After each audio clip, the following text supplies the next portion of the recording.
Bonsoir, ravi de vous retrouver pour cette autre édition Equinox Soir, votre décryptage quotidien de l'actualité de lundi à vendredi 19h-21h, 18h-20h Greenwich Mean Time. L'on croyait le ciel entre le groupement interpatronal du Cameroun et le gouvernement truffé de nuages depuis la fin de non-recevoir du JICAM à une délégation du ministère de la Justice conduite par le ministre délégué dans la première moitié d'avril dernier.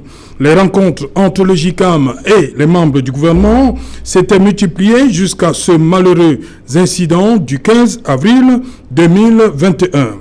Avant Laurent Esso, dont l'indisponibilité de dernière minute avait été signifiée au patron, Louis-Paul Motazé et Manuel Ganou-Djoumessi, quelques mois auparavant, avaient sacrifié au rituel.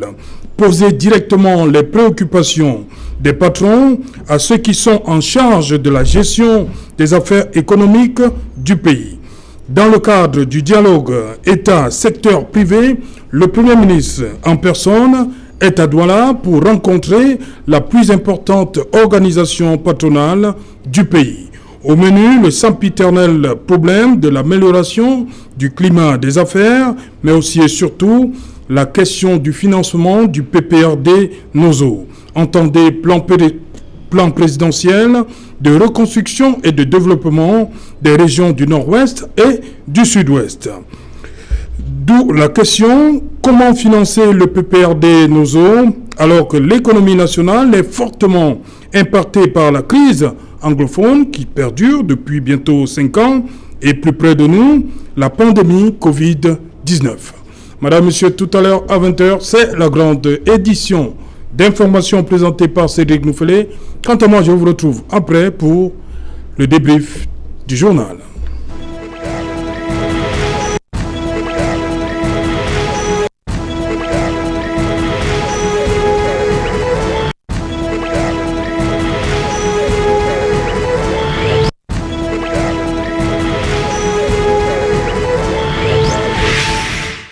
Premier ministre au JICAM, enjeux et perspectives. Pour en parler, nous avons invité en plateau ce soir Jean-Claude Youth. Bonsoir Jean-Claude. Bonsoir M. Serge Alain. Bonsoir à l'ensemble des copanélistes. Le RDPC vous remercie de l'avoir convié une fois de plus sur votre plateau. Voilà, merci. À côté de vous, Christian Massoma. Bonsoir. Bonsoir Serge Alain Retour. Bonsoir à tous les téléspectateurs de Equinox ce soir. C'est avec un réel plaisir que je reviens sur ce plateau qui m'a un tant soit peu manqué. Et j'espère que nous allons, avec l'ensemble des panélistes ici, éclairer la lanterne de nos concitoyens. Voilà. Il est Makazipan, bonsoir. Bonsoir, c'est Jeannin. Bonsoir à tous les téléspectateurs de... Bien entendu, l'Equinox Soir. Voilà. L'émission la plus visionnée. Merci. À côté de vous, Dr Alvarez Goudiou, bonsoir. Bonsoir Serge Alain, bonsoir Monsieur Youd, bonsoir Monsieur Massoma et bonsoir Monsieur Zipan. Merci de m'avoir invité à cette tribune qui est l'une des plus regardées sur le continent africain et hors du continent africain. Car comme vous le savez bien, une des diasporas les plus dynamiques, c'est la diaspora camerounaise, en particulier et africaine en général. Et beaucoup sont écoutés sur Equinox car c'est l'un des supports médiatiques sur lesquels les gens parlent ce qu'ils pensent sans être empêchés. Voilà, je reste avec vous, Dr Goudjou. Je l'ai dit dans mon propos introductif. Quelle analyse, quelle appréciation vous faites de cette présence du Premier ministre alors qu'on sort de... On va appeler ça une mini-crise. Ce qui s'est passé en avril dernier. Pour vous, la présence du Premier ministre au JICAM. Je rappelle que c'est la première fois qu'un Premier ministre est au JICAM depuis sa création en 1957. Très sincèrement, comment comprendre ça? Très sincèrement, Serge Alain, j'apprécie cet acte du Premier ministre Dion Ngouté, chef du gouvernement, le fait qu'il ait effectué le déplacement de Douala, surtout dans le contexte. Il vient souvent à Douala. Il vient, je veux dire, quand il fait le déplacement du JICAM à Bounandio, pour moi c'est un acte à saluer. Pourquoi? Parce que vraiment c'est quelque chose qui ne se répète, qui ne se voit pas tout le temps, surtout pour un Premier ministre. Mais surtout, le contexte était vraiment tendu. Oui. Le contexte était tendu. C'est vrai que vous me rappelez, avril dernier, l'invitation qui avait été faite au ministre de la Justice, garde des Sceaux, Laurent Esso, pour des échanges avec le GICAM qui devrait en réalité participer à assainir, je ne sais pas quoi je peux dire, l'infrastructure judiciaire du Cameroun pour favoriser le climat des affaires. Et le garde des Sceaux à cette époque-là avait plutôt envoyé une délégation à la tête de laquelle il y avait le délégué c'est qu'il n'avait pas beaucoup plus haut au GICAM.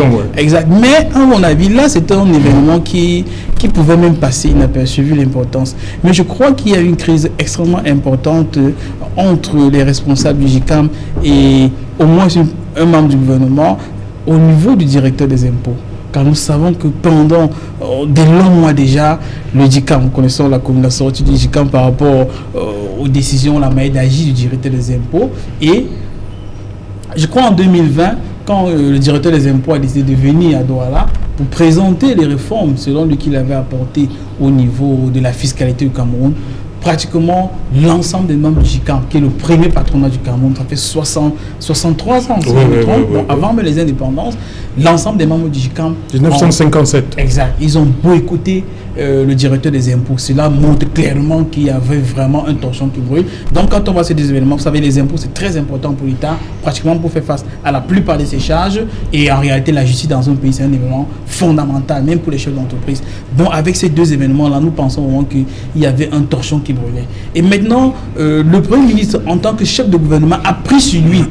Là, moi, je le vois un peu dans le rôle d'habitude, il dit, ok, moi, j'estime que le GICAM, ou alors les responsables, auraient pu être traités un peu mieux que d'instruire telle ou telle personne d'aller, effectivement, comme cela devrait être le cas. Moi, je préfère me déplacer. Moi, je dis d'abord pour la forme, vraiment, c'est un acte à saluer que John Gouté soit déplacé pour rencontrer les membres du GICAM. C'est vrai que lui aussi il avait un agenda, mais il pouvait envoyer une autre personne le faire. Par exemple, le ministre Alamine Ousmane Meké est particulièrement concerné par l'objet de la journée d'aujourd'hui, mais au-delà quand même, c'est à son avantage. Pourquoi? Parce que d'autant quand même qu'en tant que chef du gouvernement, on a des difficultés importantes au nord-ouest et au sud-ouest du Cameroun. Pourquoi? Parce que quand on regarde les chiffres, on a des difficultés importantes à arrêter les budgets.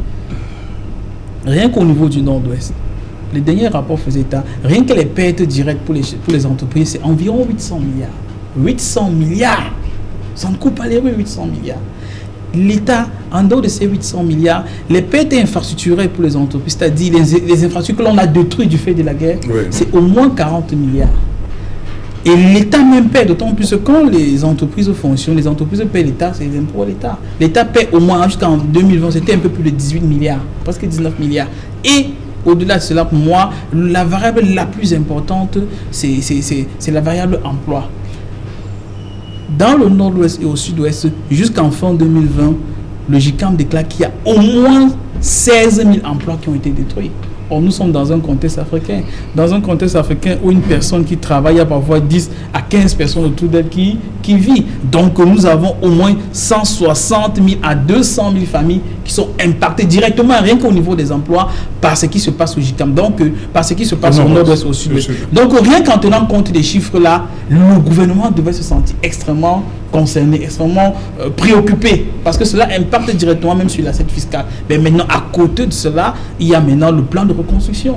Parce que nos frères au nord-ouest, au sud-ouest se sont confrontés à des difficultés, à une destruction des infrastructures. Mais nos frères, beaucoup d'entre eux aimeraient rentrer chez eux. Et pour cela, l'État a des difficultés.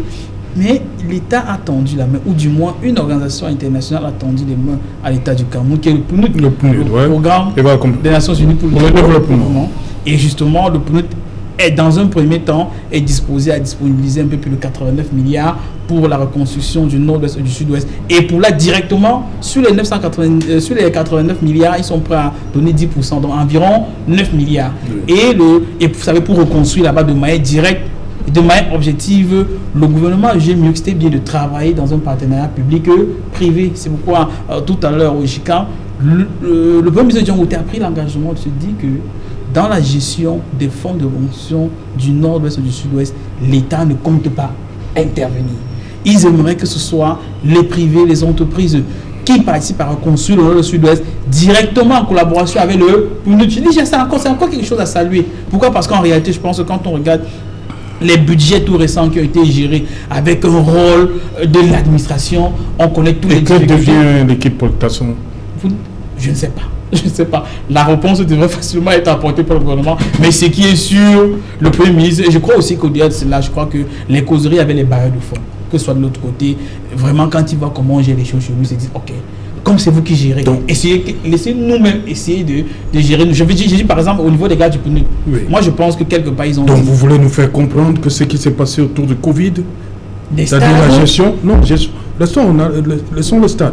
Covid plus près de nous, n'encourage pas le PNU de... Très sincèrement, vous aussi, à la place des barres de fonds, est-ce que vous pouvez commettre ce type d'erreur? Si vous donnez, on dispose de 214 milliards, en 6 mois les gars ne font pas un rapport. Est-ce que vous allez encore de l'autre côté, puis ce sont les organismes qui se changent toujours. Oui. C'est les gars du corps diplomatique, ils se changent toujours. Vous pensez que vous allez prendre encore le risque ailleurs puis en réalité, on pouvait se dire que le Covid quand même, cela concerne tout le monde. Tout le monde peut mourir du Covid. Nous avons il y a des hautes personnalités qui sont décédées du Covid, comme les éléments bas de la population. Donc au moins comme c'est une question de maladie, on se disait que les gens pouvaient être conscients. Mais s'ils ne sont pas conscients sur la maladie, c'est pas pour aller construire quelque chose dans un village qui est très loin de chez eux, à mon avis. Qu'ils seront conscients selon peut-être les décideurs ou les experts du PNUD. Voilà, Christian Massoma, le Premier ministre est à Douala, un agenda bien rempli, hein, reconstruction surtout du Nozo, avec ce qu'on avait comme information, c'était qu'il fallait réhabiliter 350 écoles, 115 centres de santé, 400 points d'eau, 40 ponts, 500 km de lignes électriques, basse tension, 45 marchés, 12 000 maisons, voilà, 25 000 hectares de plantations à réhabiliter. C'est beaucoup, c'est énorme. Vous comprenez la présence du Premier ministre à Douala, en personne.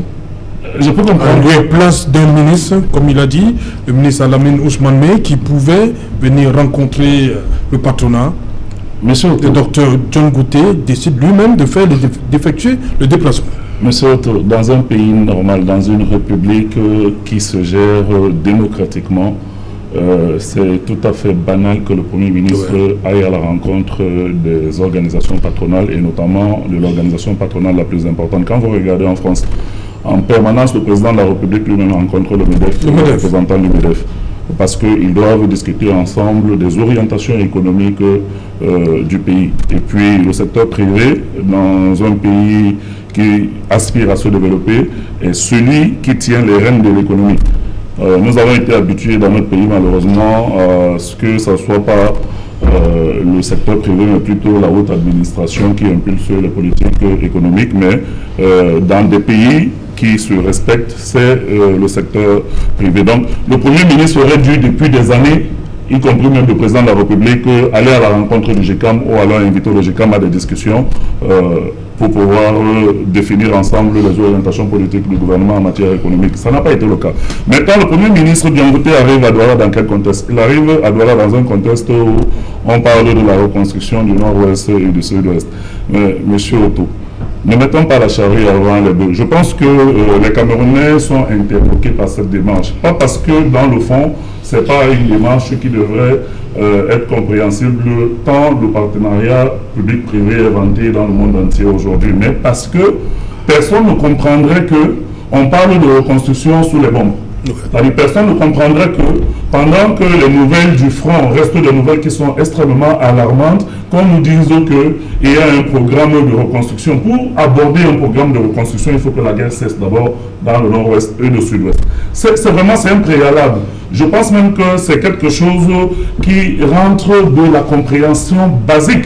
Comment imaginer que des personnes qui ont déserté, vous avez parlé par exemple du secteur agricole, qui ont déserté... abandonné toutes les plantations. Voilà, abandonné les plantations, déserté les plantations, qui sont kidnappés, qui encourent des dangers énormes tous les jours sur la route du travail. Comment vous pouvez penser que ces personnes vont subitement, dans un contexte qui a plutôt tendance à s'aggraver, retourner dans leur plantation? Comment imaginer que les personnes iront travailler dans des chantiers de reconstruction en arpentant des chemins qui sont jonchés des engins explosifs et autre chose? Non, je pense que le gouvernement de la République doit comprendre que il y a un préalable. Christian, la commission, on va l'appeler comme ça, commission Tasson disait qu'elle allait commencer les travaux dans les zones pacifiées. Hein. Je ne sais pas s'il y en a beaucoup dans le nord-ouest ou le sud-ouest. Oui. Toujours est-il que le président de la dite commission qui était au GICAM d'ailleurs ce matin, et qui reconnaît que de la cagnotte de 89 milliards, jusqu'à maintenant, il n'y a que 3 milliards et demi qui sont rentrés dans la cagnotte.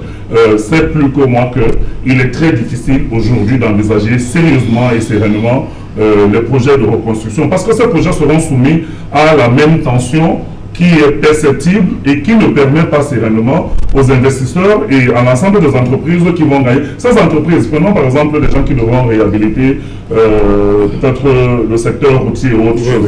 C'est des gens qui se déplacent avec des engins et qui se déplacent avec un certain matériel. Or, vous avez vu pendant des années que les sécessionnistes visaient particulièrement ce type de logistique qui était déployée sur le terrain.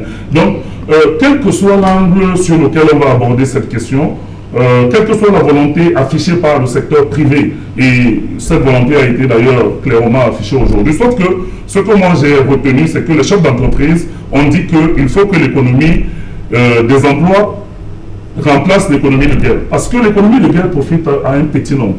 Et ce petit nombre tient absolument à ce que continue à tirer les prébendes de cette économie de guerre. Or, au nord-ouest et au sud-ouest, on a besoin de la création d'emplois, on a besoin de la paix, on a besoin que la sérénité revienne pour que nos compatriotes puissent retrouver un minimum de paisibilité par rapport à leur famille et par rapport à leur perspective de vie sociale et économique. Ce n'est pas encore le cas. Le fonds qui veut même d'être, ou alors pour lequel on sollicite l'appui des partenaires privés en disant effectivement, peut-être que c'est une bonne chose que ça sera le PNUD. N'oubliez pas que nous sortons de la gestion des fonds Covid. Et avec tout ce que nous savons et tout ce que le FEB a émis comme réserve par rapport à cette gestion et avec les procédures qui sont en cours au niveau du gouvernement et de la justice camerounaise. Donc nous sortons d'un tel contexte. C'est pour ça que le chef du gouvernement, à mon avis, a tenu absolument. Parce qu'au GICAM, ce n'est pas un exercice qui est aussi aisé que cela ne paraît. Vous avez tout à l'heure évoqué l'incident d'avril, où pendant que les gens estimaient qu'ils allaient en villégiature, on leur a rappelé que nous sommes ici pour discuter du climat des affaires.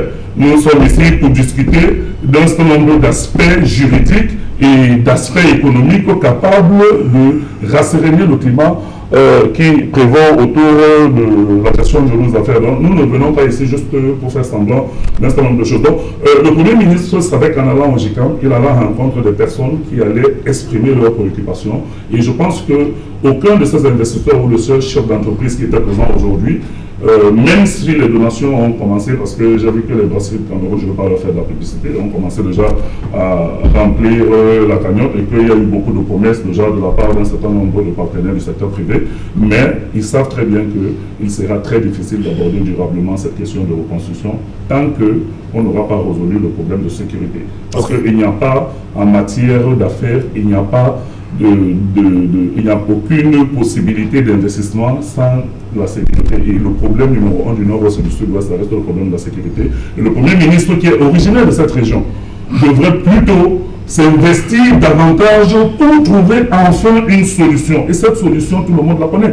Tout le monde a dit la même chose. C'est le dialogue inclusif. Tant qu'on pensera qu'on va aborder des solutions cosmétiques et on va faire du saupoudrage avec la création des régions ou la création... Mais Christian, vous avez vu le Premier ministre au nord-ouest, au sud-ouest, lorsqu'il a fait effectuer sa descente, je crois en avril 2019. Mai 2019. Oui, donc vous ne pouvez pas dire que le Premier ministre ne s'investit pas? On n'a pas dit qu'il ne s'investissait pas. Quels sont les effets jusqu'aujourd'hui? Après la descente du Premier ministre, on a vu le GDN. On a vu un cadre réglementaire après cette fameuse concertation de Yaoundé. On a vu la création du statut spécial. Monsieur Otou, est-ce qu'aujourd'hui, vous savez ce qu'est devenu ce statut spécial? Il y a encore quelques semaines, les membres du commandement traditionnel élus dans les régions ont exprimé des préoccupations et non parce qu'ils ne savent même pas dans quoi ils sont en train de voguer. Il n'y a pas de ressources, ils n'ont pas de locaux, ils ne peuvent pas siéger. Non, il faudrait que le gouvernement du RDP se rende compte que nous sommes dans des problématiques extrêmement sérieuses.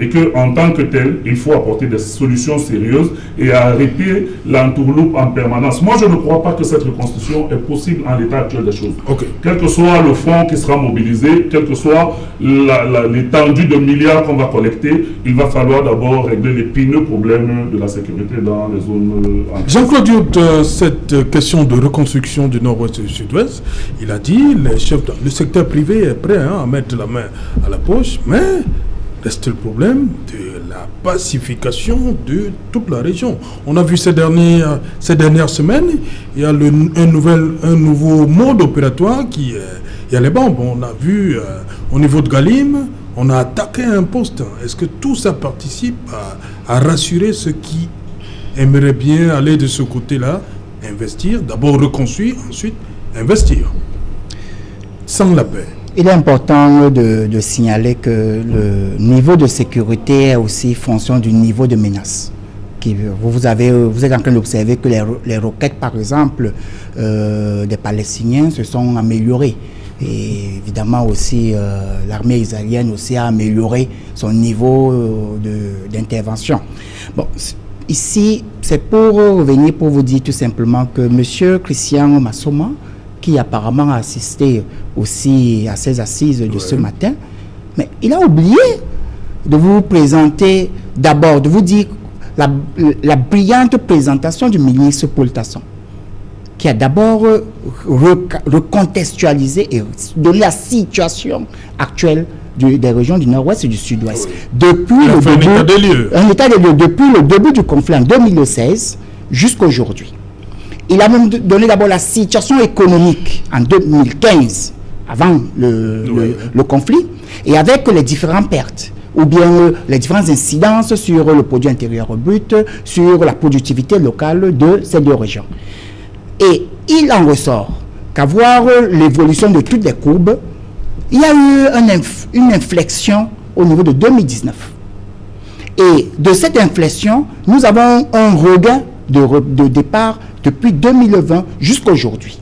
Alors, ce regain qui est véritablement significatif et qui se matérialise sur le plan de retour à l'école, sur le plan de retour des activités, même corporatistes, même le petit artisan, a recommencé à revivre et à se mettre au travail.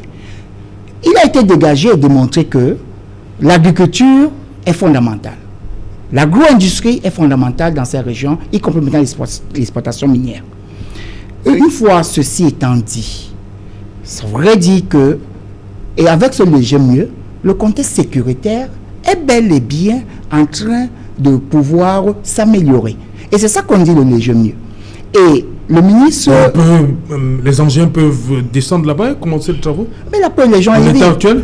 Nous sommes en train d'observer plutôt, même au niveau du mouvement migratoire, nous observons plutôt des retours de nos concitoyens qui étaient venus dans les zones dites francophones et qui sont en train de regagner progressivement les zones pacifiées. Ça montre qu'il y a un léger retour. Mais maintenant, si on voudrait nous présenter des clichés en disant qu'il y a eu un bandit ou bien l'effet de surprise de terroristes à gauche, à droite, c'est normal. Même les pays démocratiques avec des armées très puissantes connaissent des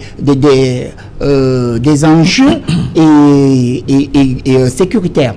Bon, ceci étant dit, il faudrait qu'on le précise encore un certain nombre de choses.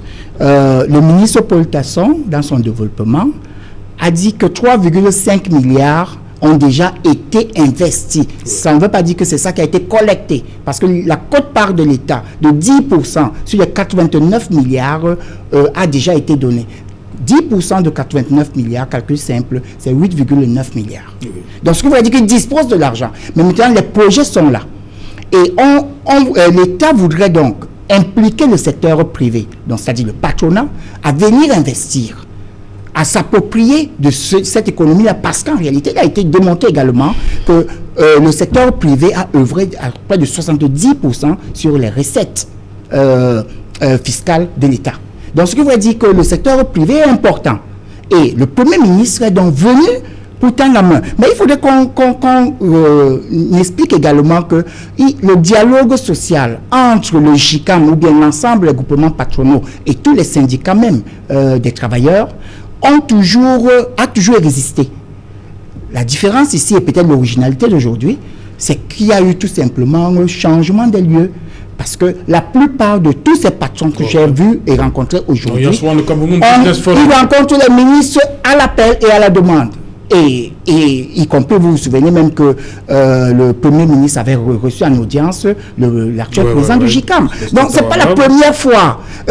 Qu'on veut maintenant vouloir nous dire que c'est la première fois que le Premier ministre est en train de s'impliquer ou bien de causer, de dialoguer avec le GICAM. Venir au GICAM. Oui, mais c'est pour ça que je dis que l'innovation ici... On ne pas confondre avec le CBF, Cameroun Business Forum. Ok, c'est pour ça que je dis que l'innovation ici, c'est que le Premier ministre s'est déplacé. Le Premier ministre du gouvernement s'est déplacé en personne sur haute instruction du président de la République dans le cadre de la mise en œuvre du plan présidentiel de reconstruction et du développement des régions du Nord-Ouest et du Sud-Est. Maintenant, ils nous ont présenté cela sur 3 phases qui s'étalent sur 10 ans.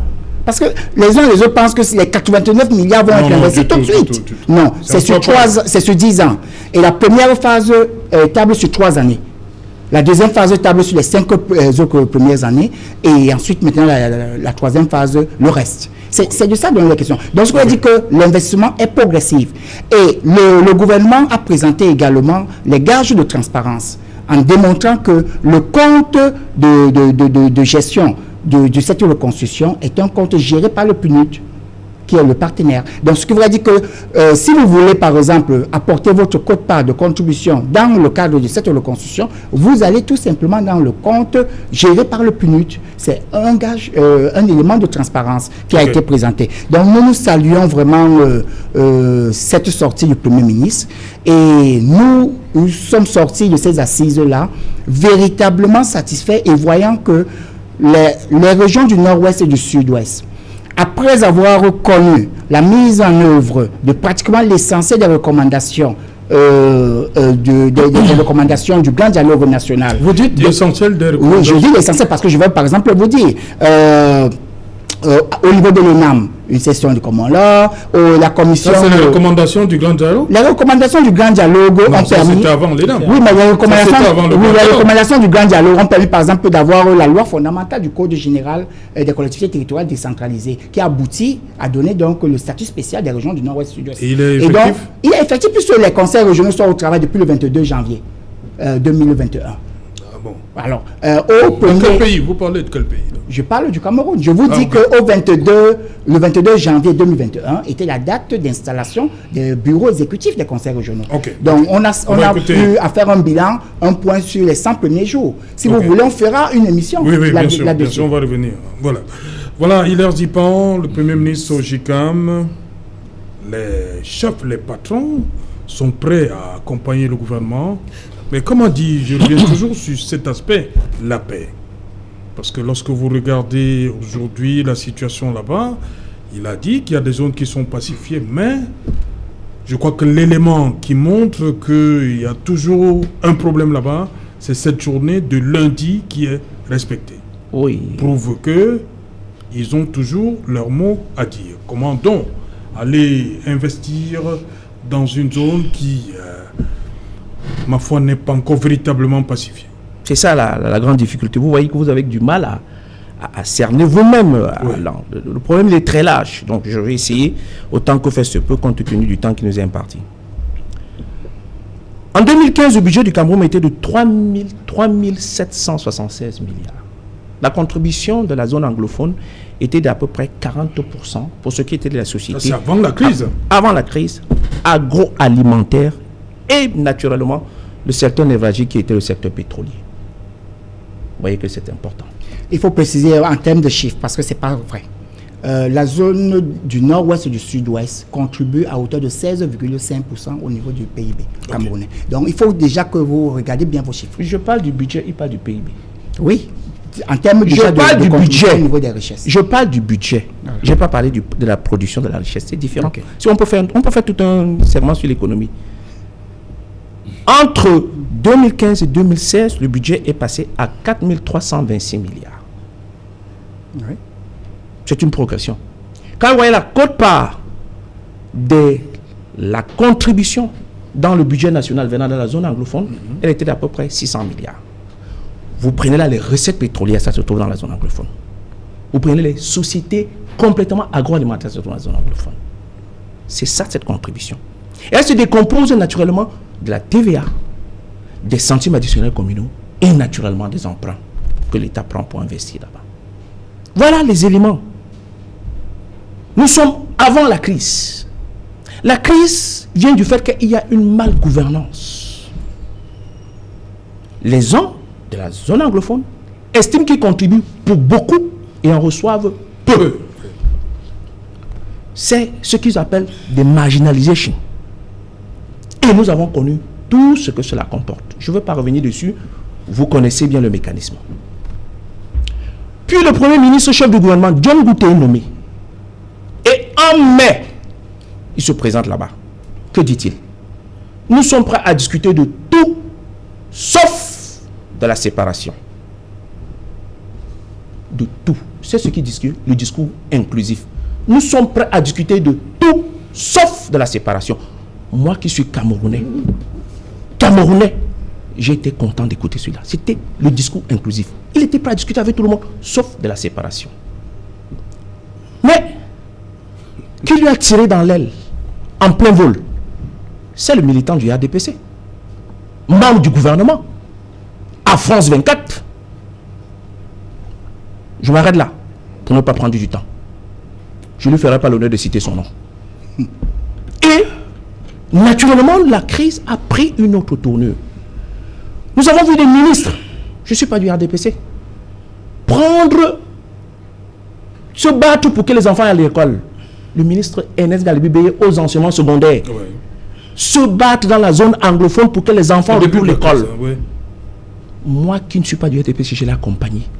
Parce que l'école est centrale. Quelle que soit la revendication, y compris de l'UPC, on laissait les enfants aller à l'école. Et là, il avait réussi. Donc, la crise se séparait de la crise anglophone. Je plante le décor comme ça pour que vous compreniez très bien que le mal se trouve dans votre propre camp et non du côté des Camerounais.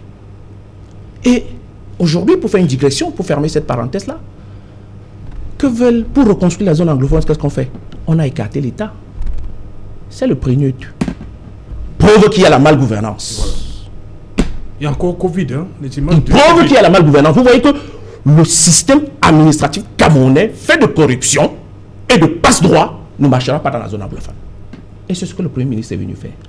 Là, je lui tire chapeau. Félicitations. Mais il faudra donc qu'on puisse expérimenter ça alors. Et depuis l'arrivée du Premier ministre, qu'attend il là-bas comme évolution pour la prise en conscience de la zone anglophone? Il y a les élections municipales, ça a changé. Il y a les élections régionales, ça a changé. Vous faites le bilan des régionaux. Je dis les évolutions, je n'ai pas dit faire le bilan. Je dis qu'est-ce qu'il y a eu comme évolution. L'évolution qu'il y a eu les élections municipales, ça a changé. On a les élections régionales, ça a changé. Vous savez, la bonne foi commande qu'on a le bon sens. Donc, je vous donne les éléments qui participent de ce qu'il y a la frustration. Et du côté régional, les chefs viennent de marquer leur étonnement. Oui.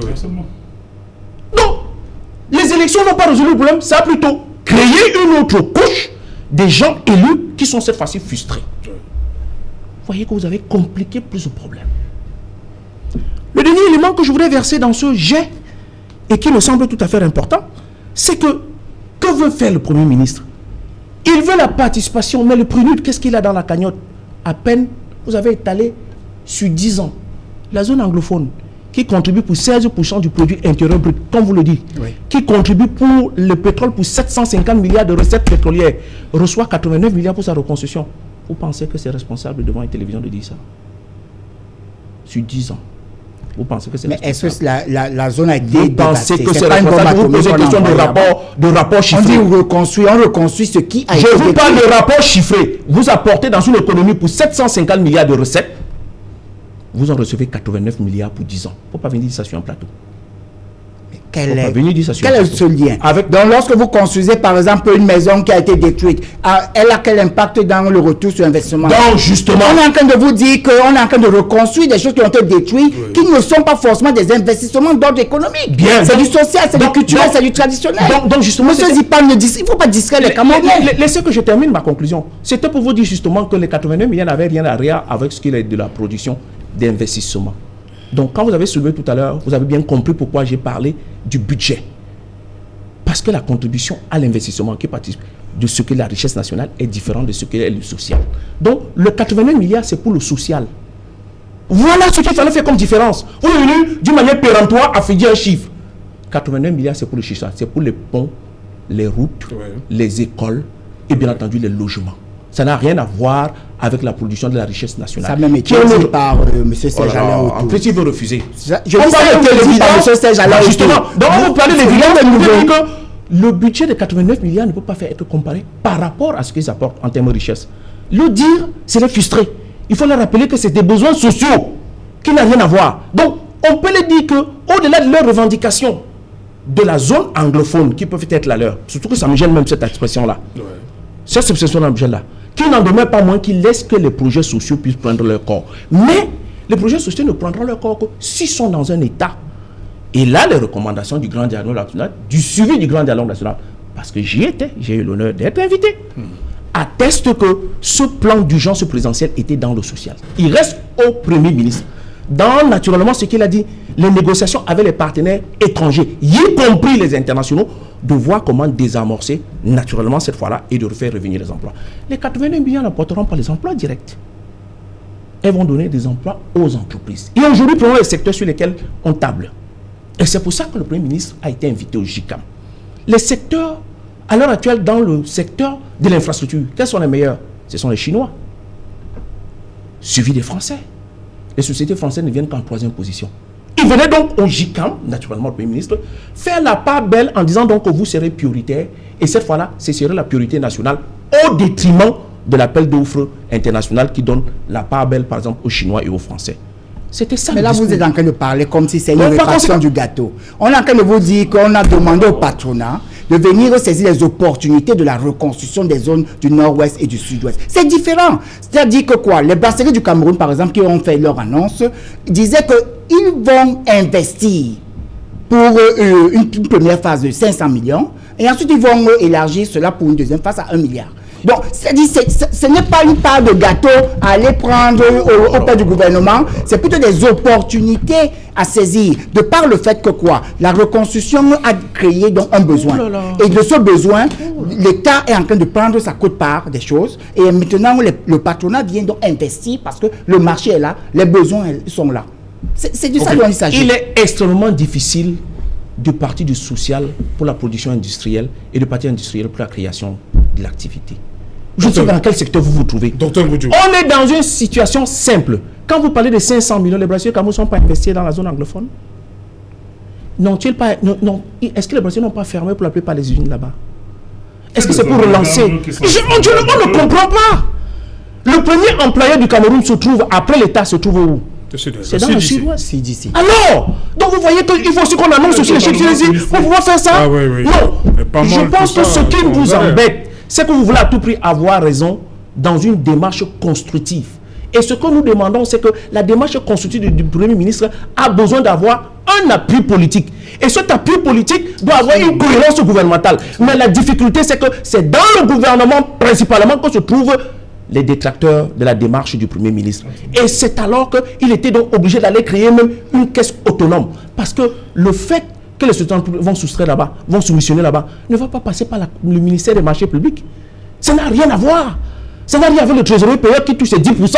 Ça n'a rien à voir. C'est ce que le Premier ministre est venu dire. Et nous pensons que, comme le Cameroun est sinistré à partir de sa zone anglophone, le Covid a sinistré tout le Cameroun. Donc il faut que donc on mette complètement l'écart, toutes les passations des marchés publics. À partir de ce moment-là, on va faire lancer l'économie. Ça, c'est le message qu'il faut retenir ce soir.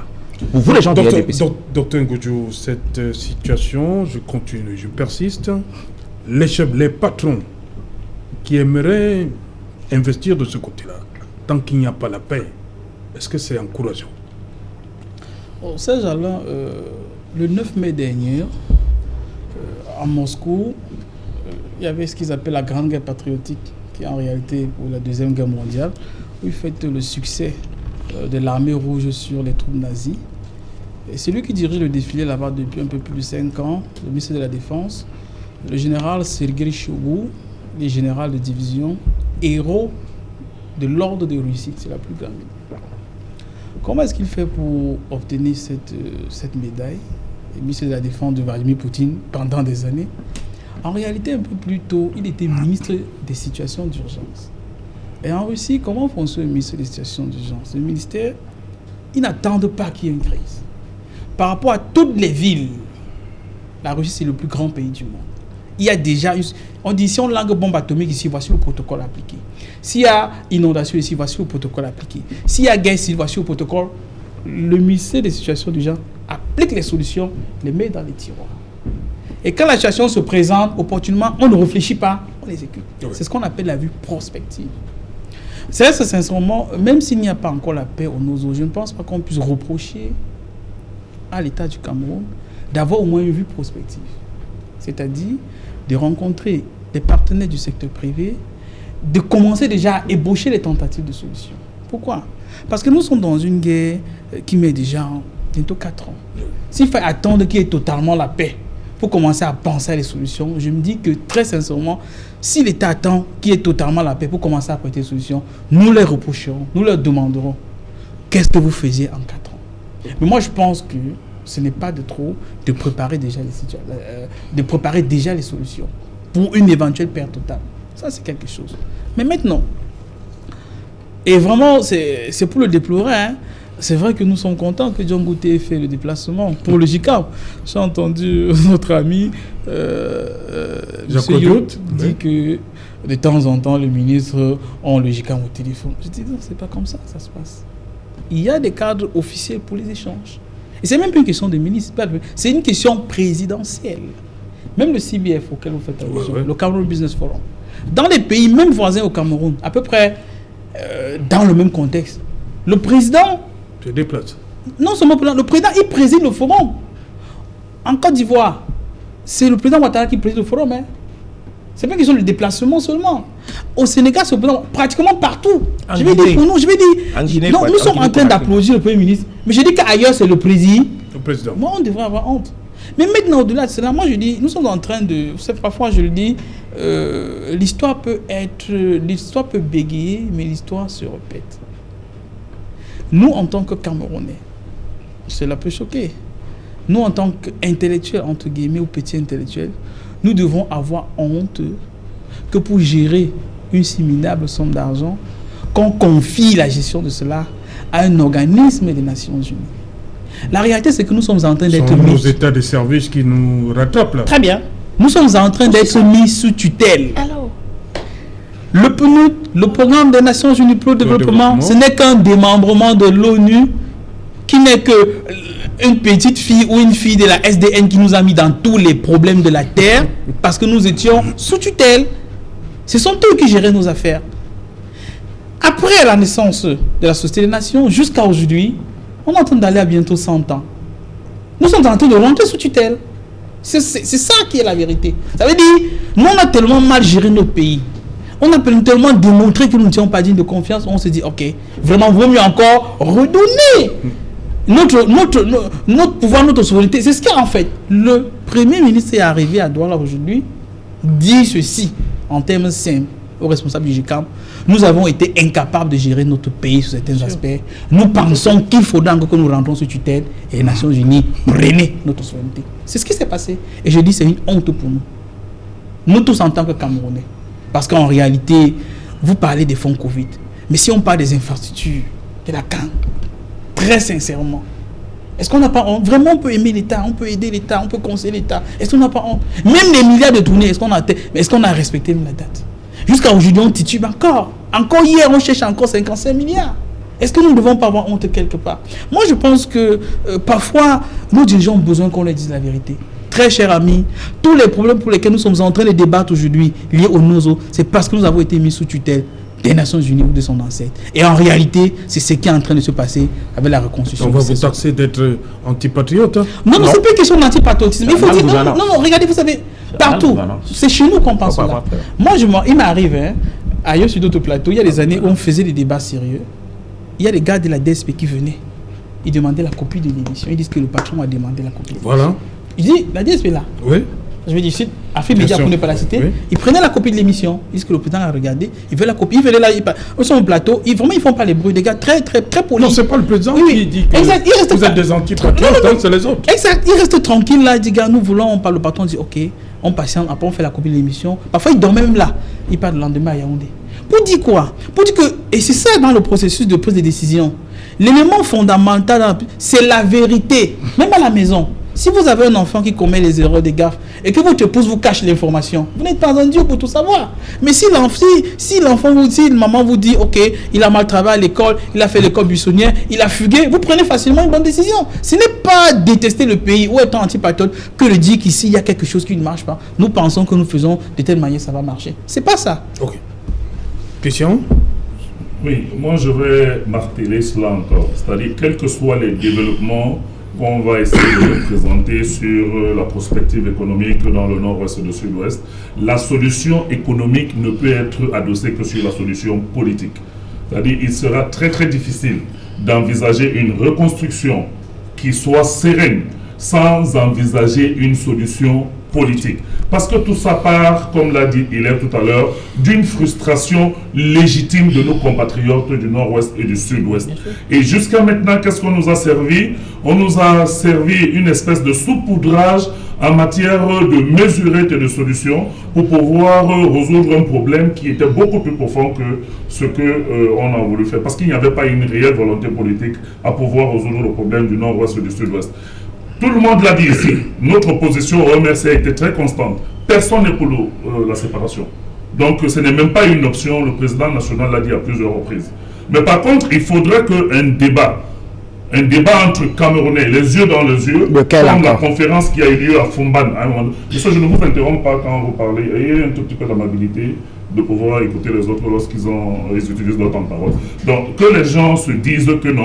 Aujourd'hui, l'option de gouvernance de notre pays n'a peut-être pas été la bonne. C'est pour cela que nous sommes arrivés à cette situation. Il faudrait qu'on essaye d'envisager et d'aborder les choses différemment. Ce débat qui aura le mérite d'être clair avec les interlocuteurs crédibles nous permettra de définir la forme de l'État et de peut-être définitivement résoudre le problème du nord-ouest et du sud-ouest. Parce que quoi qu'il arrive, ça restera toujours un problème politique. La solution militaire a été inopérante. Nous sommes aujourd'hui en train d'envisager déjà la reconstruction alors que le socle politique qui doit être adossé à cette reconstruction n'est pas encore celui auquel nous assistons en ce moment.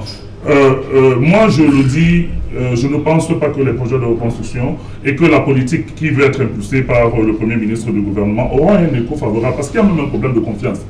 Même quand vous travaillez dans une zone, il faudrait que, s'ils ne sont pas des interlocuteurs directs, mais ils sont les destinataires finaux des projets qui seront entrepris. Mais je ne suis pas sûr que les populations du nord-ouest et du sud-ouest, en ce moment, ont un niveau de confiance suffisant vis-à-vis du gouvernement du Cameroun pour pouvoir être en phase avec les projets qui seront menés pour leur propre bénéfice.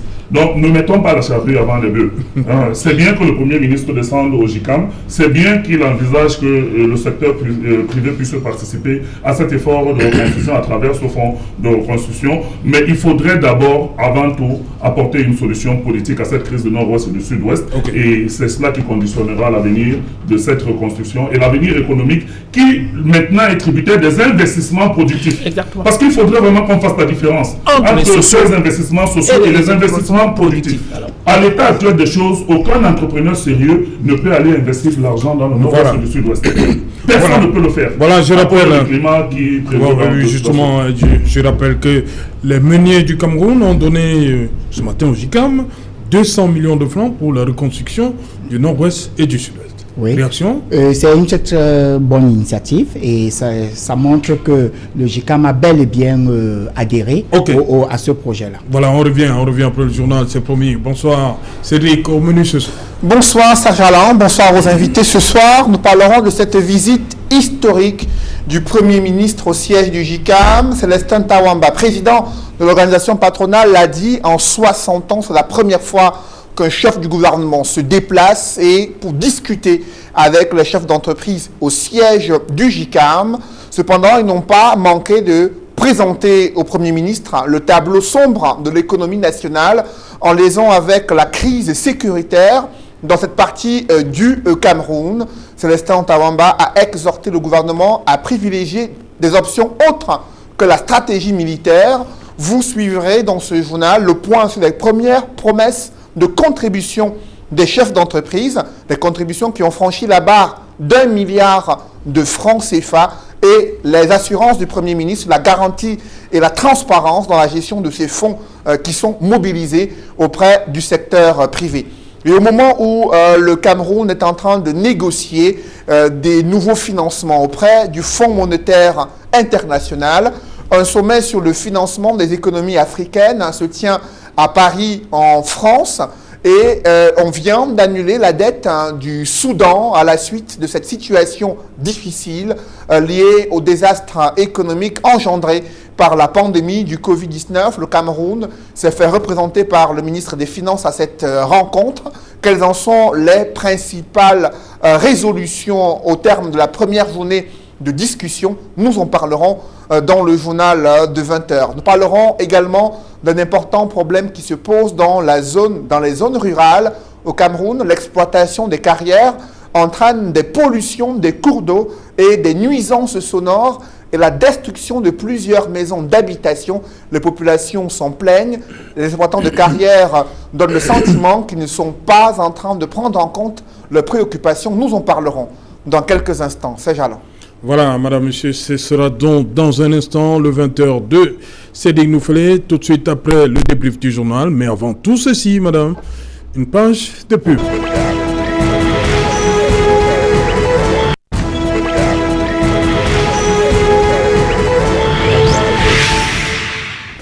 Retour sur le plateau Equinox Soir, deuxième partie, c'est le temps du débrief, toujours en compagnie du docteur Dalvaris Ngoudjou, Jean-Claude Yout, Christian Massoma et Hilaire Maker Zipan. Hilaire Maker Zipan, cette sortie du Premier ministre, vous la comprenez par rapport au contexte?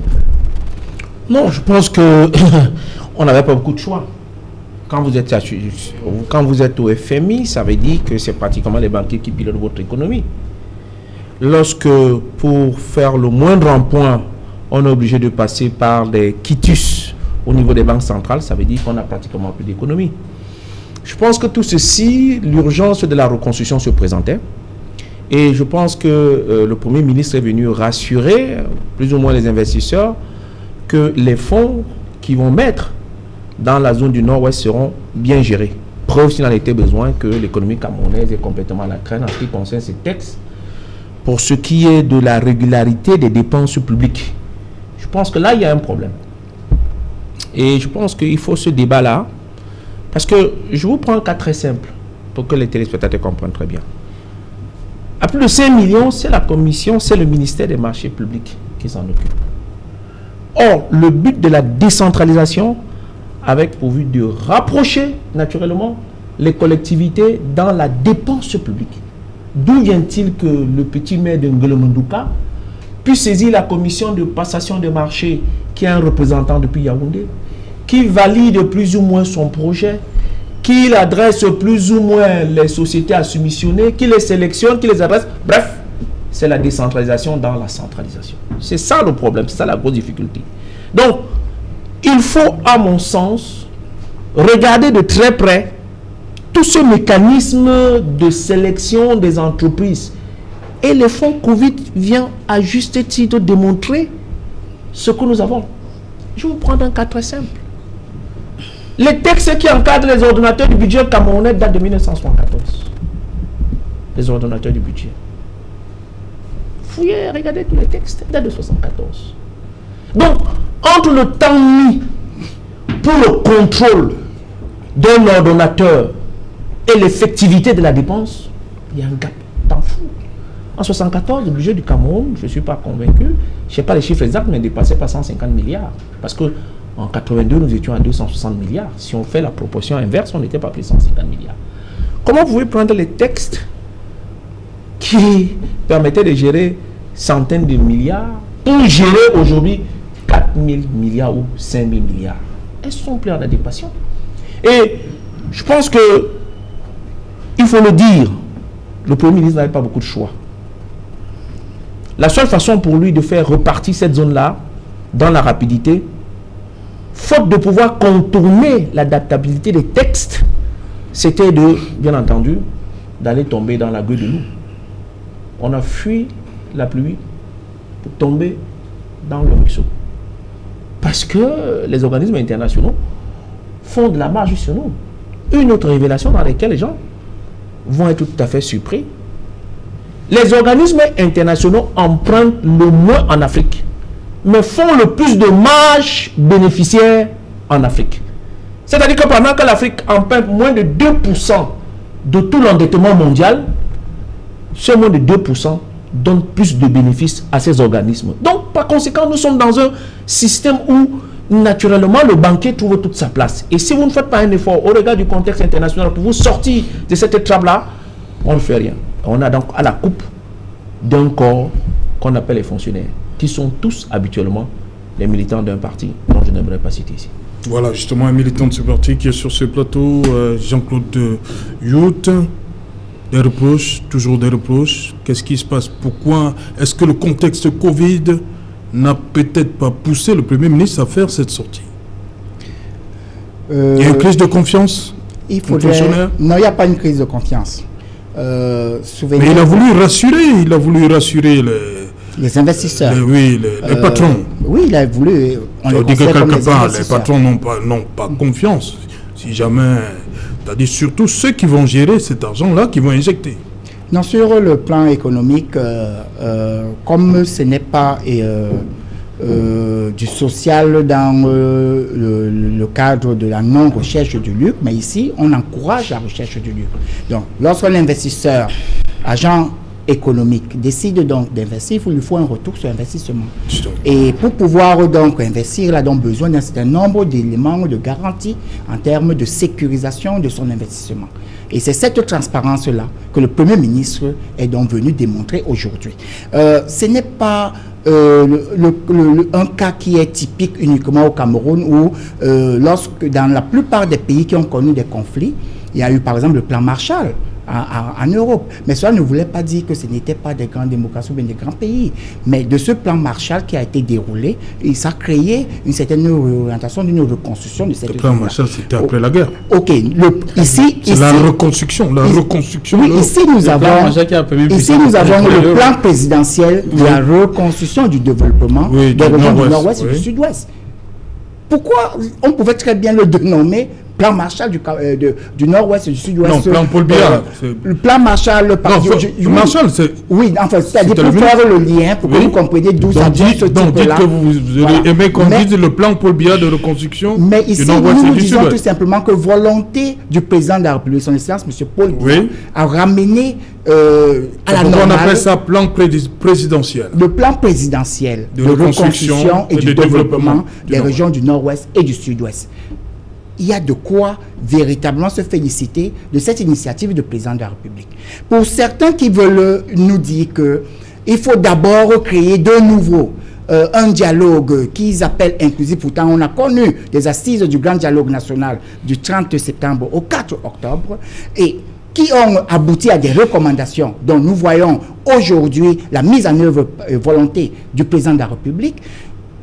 C'est pas parce que le MRC, qui est out sur l'essentiel de la politique nationale aujourd'hui et qui s'est mis hors jeu personnellement, voudrait dire que s'ils ne sont pas quelque part là où c'est en train de se dire, et surtout que ce n'est pas nous qui les avons exclus de cet environnement-là, ils se sont auto-exclus de par leur boycott. Alors, qu'ils ne reviennent pas ici nous ramener la même rengaine qui voudrait tout simplement dire qu'il faut qu'on vive dans le passé. Ils sont des passéistes tout simplement. Il y a une situation de regain de confiance qui est en train de revenir. Le gouvernement est en train de vouloir accompagner ce processus. Les partenaires étrangers et nationaux sont à pied d'œuvre aujourd'hui. Le GICAM s'est engagé à accompagner le gouvernement dans cette reconstruction-là. Vous avez vu, c'est des opportunités à saisir. Et je voudrais tout simplement rappeler ici à M. Hilaire Zipan que nous, depuis 2013, le gouvernement a opté pour des budgets programmes. Donc, ce qui voudrait dire que dans le cadre des budgets programmes qui sont différents des budgets de moyens, où les dépenses étaient faites sur la base des moyens, maintenant, aujourd'hui, c'est sur la base des programmes, des projets. Et dans l'élaboration des budgets programmes, il y a ce qu'on appelle le plan de performance annuel, qui est une évaluation de l'ordonnateur des dépenses, qui permet à ce qu'on puisse savoir comment ont été gérés et orienter les fonds. Et est-ce que ces objectifs ont été atteints? Alors, le mécanisme de passation de marché, où vous êtes en train de vouloir dire qu'à plus de 5 millions, ça voudrait dire non. C'est-à-dire, est-ce que les éléments sur le plan de la loi sont-ils fiables pour pouvoir garantir une passation saine, équilibrée et transparente pour l'ensemble des acteurs soumissionnaires? C'est de ça dont il s'agit aujourd'hui. Moi, je pense que le gouvernement... Vous remettez en cause les 5 millions de plafond ou vous remettez en cause la procédure? Parce que je ne comprends pas trop bien votre critique. Non.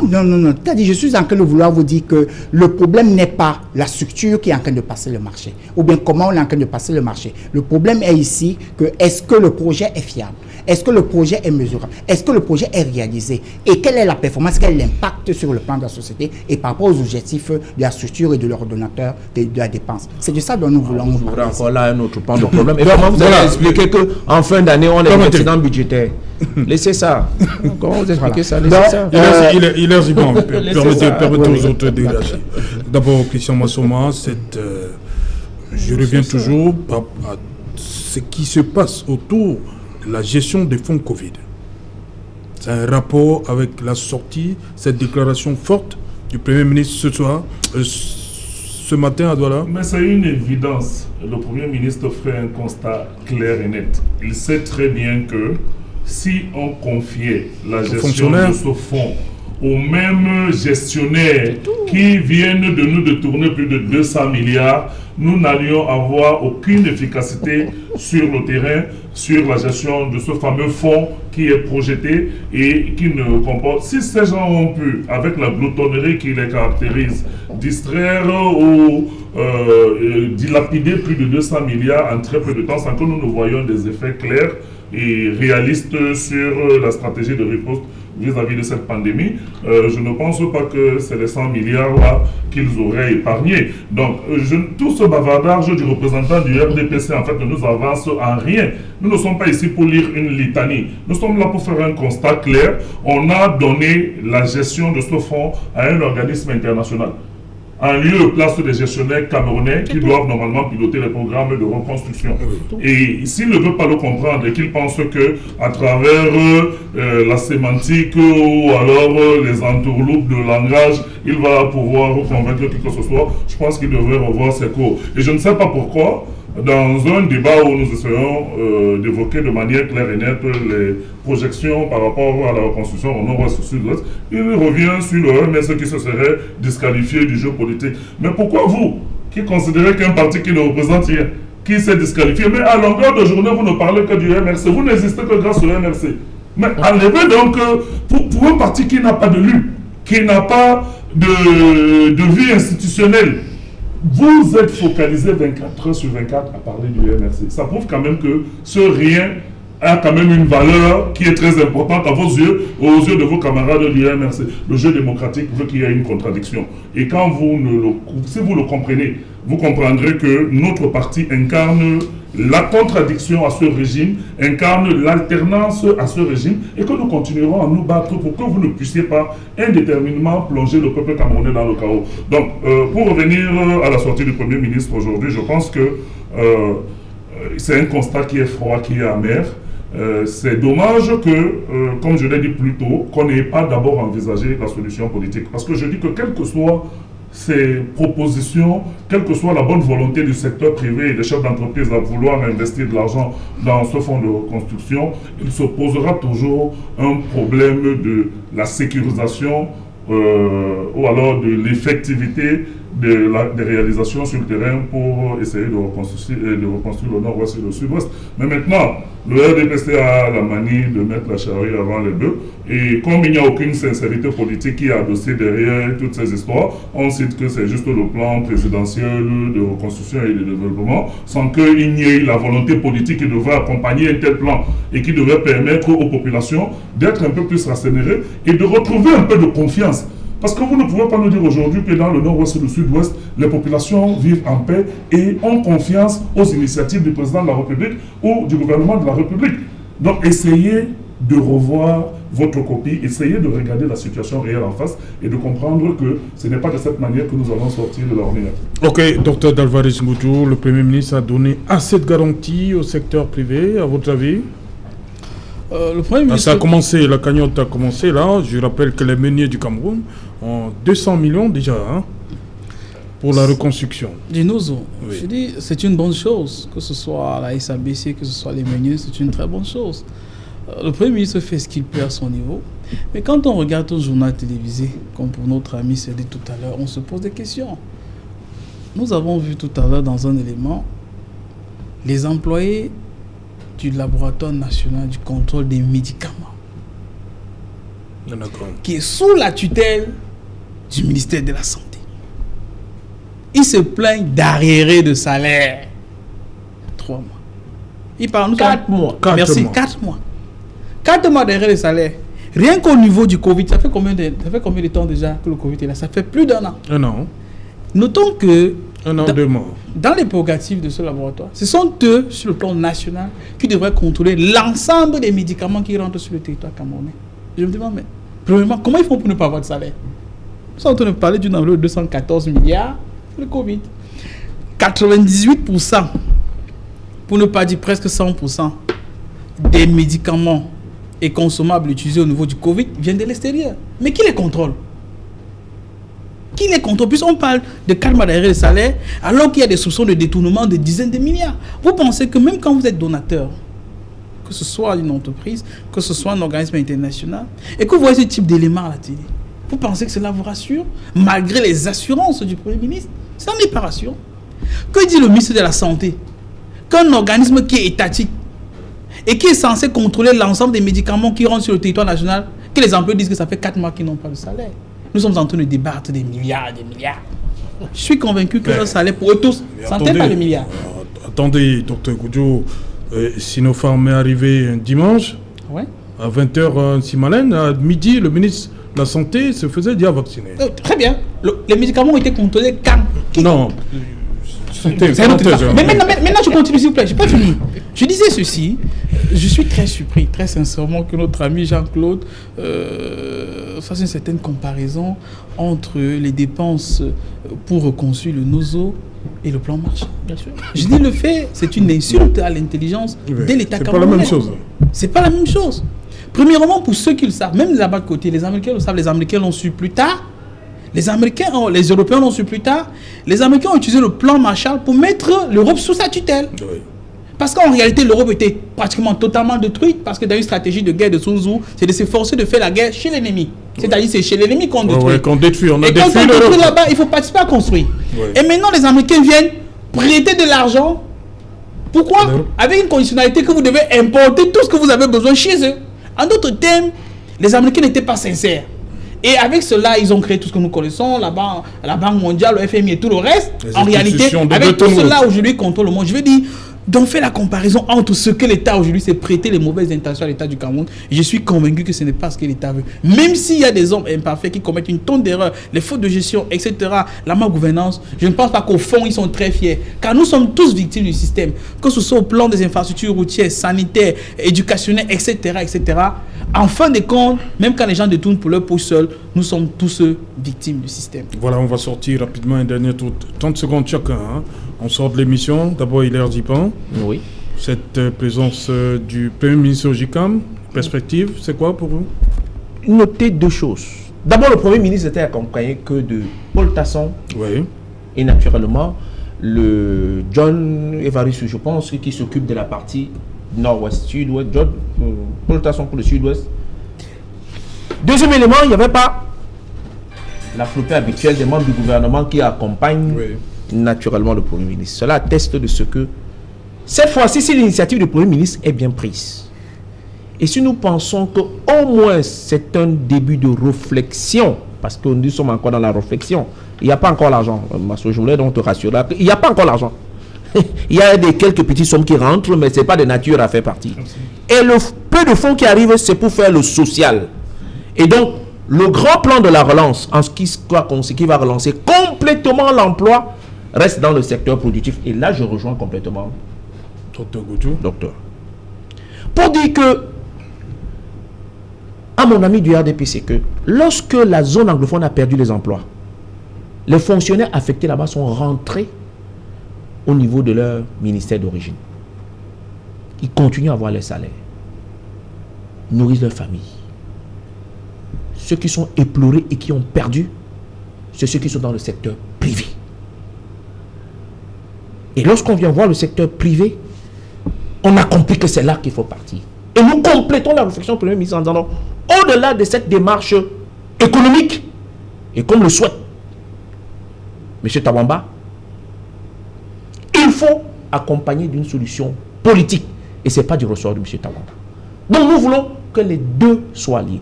Et de grâce, que les initiatives prises par le Premier ministre John Goudé, qu'on laisse au moins avancer. Cette fois-ci, au RDPC, laissez-le avancer.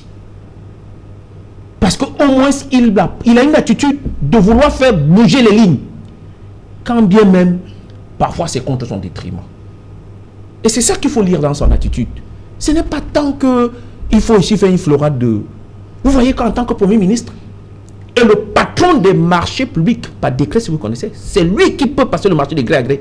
Il a préféré mettre complètement de côté toute cette gabegie, ce monde pieux, fait des gens qui ne pensent qu'à eux. Ces délinquants en col blanc, dont Dixie Paul Bia. Okay. Ils doivent rendre compte. Ok. Jean-Claude? Le plan présidentiel de la reconstruction du développement des régions du nord-ouest et du sud-ouest est bel et bien lancé. Le Premier ministre Tif Dr John Goudé l'a démontré aujourd'hui. Le ministre Paul Tasson, qui est en charge donc de ce comité, a démontré également les différentes opportunités que les membres du JICAM, dont le patronat, peuvent saisir dans le cadre donc de la relance économique, et qui va s'articuler sur 3 axes majeurs. Donc, c'est-à-dire le relèvement, la réhabilitation et ensuite maintenant le développement. Et un constat a été fait.